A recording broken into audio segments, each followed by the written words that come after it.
There's a stage in the character creation system of Bethesda's new sci-fi RPG Starfield, in which the player is able to alter the pronouns their character will go by. Naturally, people responded to that information in sensible ways.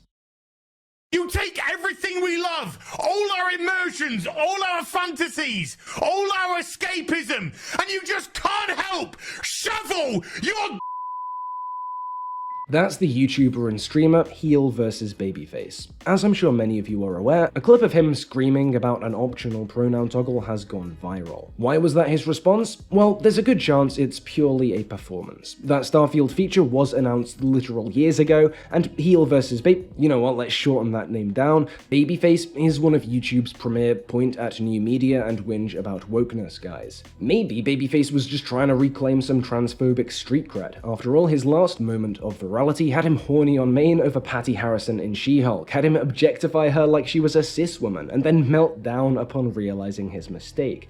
The bride's got a nice rack. Jamila comes on later and, you know, she's got some goods. And I was just like, oh, do I give it a point for Jamilia's jubblies and the bride's jubblies? And I can't give tit points. The woman that they actually had playing the girl that was getting married, she's actually trans. And I don't know if people knew that. I just thought she was ugly.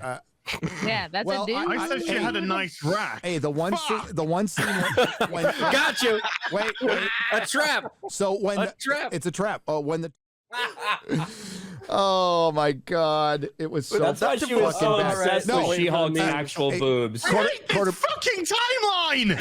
Whatever the reason, Babyface's response was fiery. You know what, here's the main body of the viral clip, just so all of you know what I'm talking about with the rest of this video. There is nothing I love more. Taking my headphones off, fuck that. Bethesda, there is nothing I love more than to sit down, comfy chair, turn on my PC, fire up a brand new RPG, lose myself, think, oh my God, just think of this world, just think of all the planets I can visit, all the immersive things that I can get involved with, all the fights, all the relationships, all the people I meet, all the places I go. I'm so excited to go there. And you know, I love nothing more than, with all of that laid out in front of me, I love nothing more than to be dragged out at every fucking conceivable opportunity so you can fucking current day us. Sorry, did you want to get immersed in our world? Yeah, well, guess what? Fucking pronouns! Fucking gender ambiguity! Fucking current day Californian shit! Because that's all we fucking know! Because we're boring! We're so fucking boring!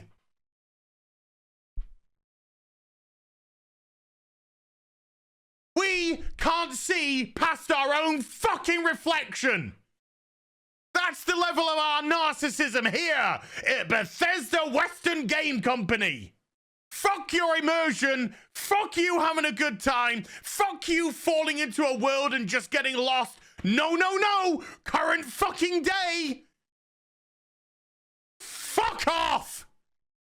You're boring, you're fucking dull, you have nothing to say. You are a one-hived mind twat waffle. That's all you fucking are. And you wonder why people are getting so fucking sick and tired. You take everything we love, all our immersions, all our fantasies, all our escapism, and you just can't help shovel your dog shit, fucking crap ideology into everything.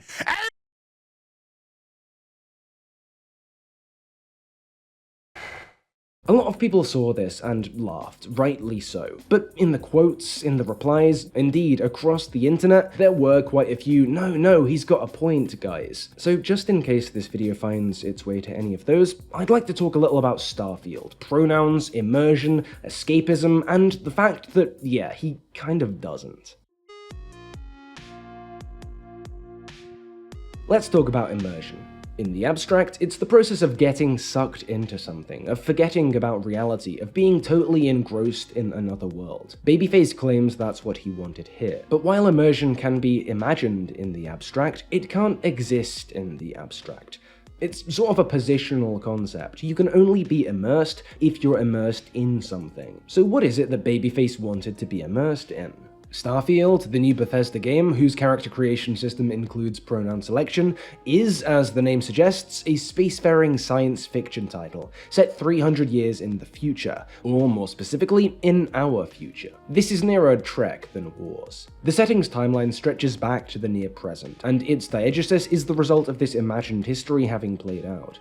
The game then pictures one possible path humanity could take over the next few centuries. Now, this isn't auteur cinema, it's a Bethesda RPG. Doubtless, the decision to create this speculative forecast of humanity's future came just as much, if not more so, from Todd Howard and Co's desire to play around with the tropes of the genre, as it did from any Nostradamus impulse on their part, but regardless of why the possible human future in space setting was developed, that is the game. In part, it is necessarily a forecast. And forecasts are based on the present.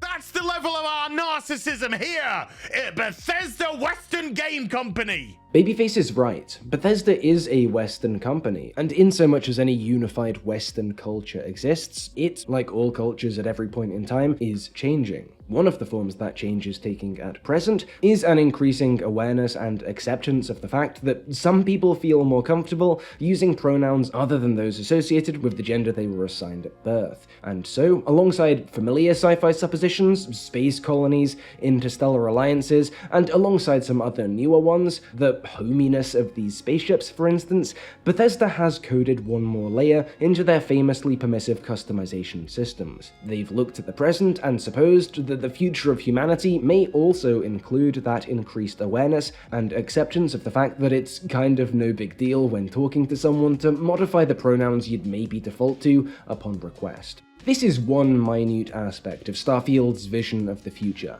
an aspect which already exists in many areas of contemporary life, and yet it's sufficient to drag Babyface kicking and screaming from the title. He spoke of looking forward to losing himself in this other world of foreign planets, but the notion of social progress in areas he opposes is somehow a bridge too far.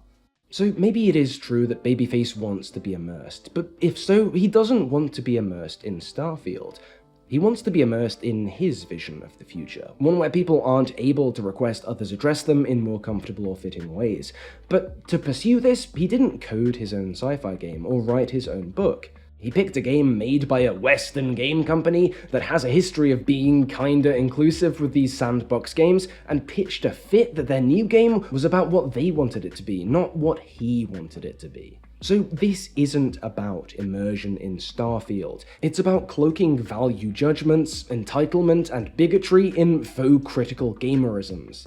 When people like this see something political in entertainment, political here meaning simply something the anti-woke hive mind is against, notice they never do this about, say, Call of Duty, and when they complain about immersion being broken, what they're really saying is that certain details of the work stop them from becoming engrossed in that work, that there's an incompatibility between these players' values and the game's, and that the responsibility for reconciling that incompatibility lies with the game. What they are saying is that the work should be different, that media companies should tailor their products to the worldviews and values of these anti-woke consumers specifically, because their values are right, are better, and should be protected, should be enforced. What's really at stake here, then, isn't the question of whether or not Babyface can seamlessly immerse himself into the character creation screen without seeing any woke word types implicitly, it's the question of which worlds we should be allowed to immerse ourselves into.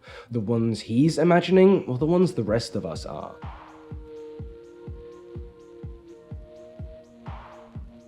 The other faux critical gamerism Babyface cites, bemoans the death of, is escapism. Escapism is sort of the yang to immersion's yin. If immersion is the process of surrounding yourself in a fictional space, escapism is the leap you take to get there in the first place. When people talk about escapism, what's often pictured is a sort of mental flight away from flawed, mundane, limited reality and into a freeing, pure space of imagination.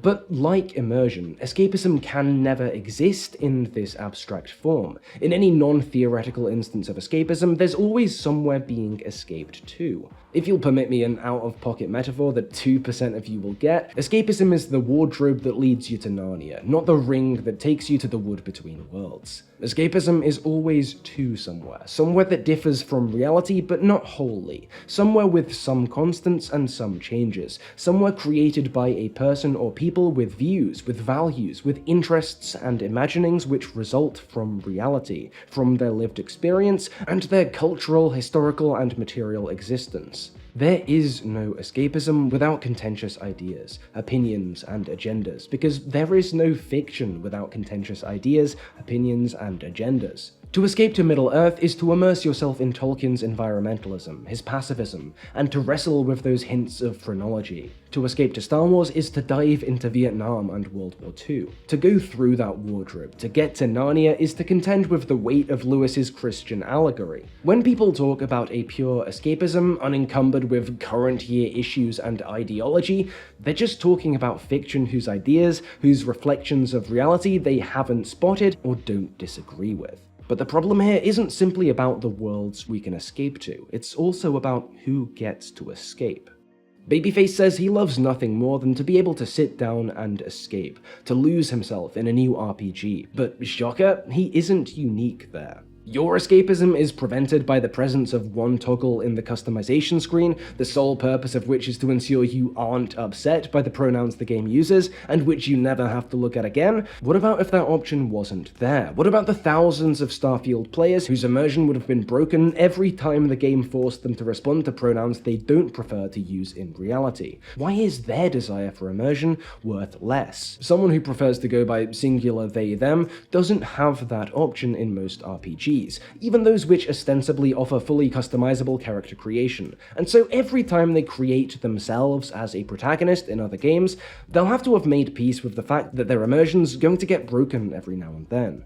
Starfield's pronoun toggle eliminates this, but at the cost of ticking bigots off. I'd call that a win-win personally, but to once again extend the benefit of the doubt, let's think about this from a design perspective. We can't have it both ways. We can't please both the specific class of word-hating babyface and the they-them gamer, so from the standpoint of a dev shooting for the most immersive experience possible, is it more important for people like babyface to be immersed in a character creation screen, a moment of unavoidable artifice before the game gets going, or for the latter to be immersed in the game's reality? I know which one I'm picking.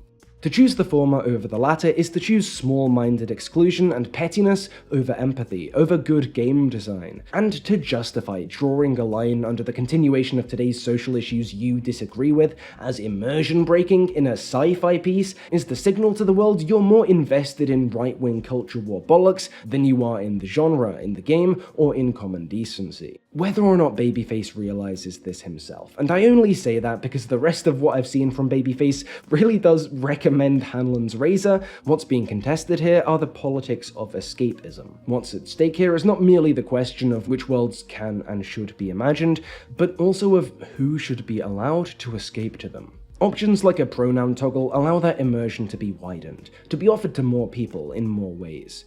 Complaints like those of Babyface aim at narrowing immersion, at policing the norms of gaming, at restricting who can play, what they can play, and how they can play it.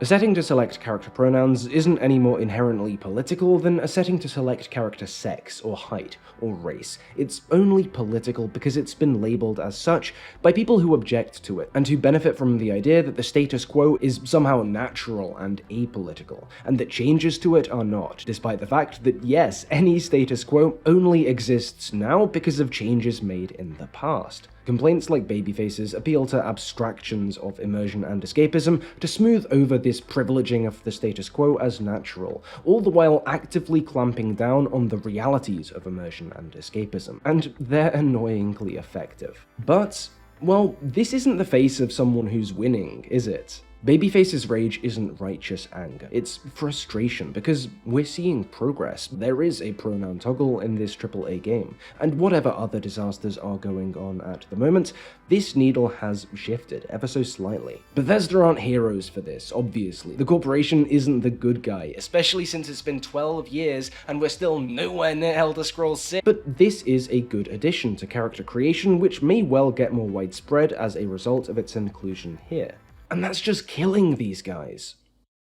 Fuck your immersion! Fuck you having a good time! Fuck you falling... That is the anger of a man who sees the world changing without him, in ways he's blocked himself off from, and which make him realize he's not a thought leader speaking up for the silent majority, and is, in fact, sad and angry, taking it out on people, lifeways, and word classes he doesn't understand. So if somehow you are watching this, babyface, it's okay. The pronoun toggle isn't going to hurt you. And if I may, you'll probably feel like this less if you step back from that reactionary hate-fueled content cycle. So, I don't know, maybe give that WoW stuff another look in. But I hope the rest of you are able to see that ideas like immersion, escapism, and games getting political aren't always as straightforward as they're painted to be. So if you've got a kick out of this video, make sure to drop a like, and please do consider checking out that Patreon page linked below if you want to help me keep doing this long term. Who knows, maybe if this video ends up doing well, I can even afford to get Starfield myself before Skyrim 2 Todd Harder comes out. Big thanks as always to all my current Patreon supporters on screen now, especially Daniel Goldhorn, Karen Kuhlman,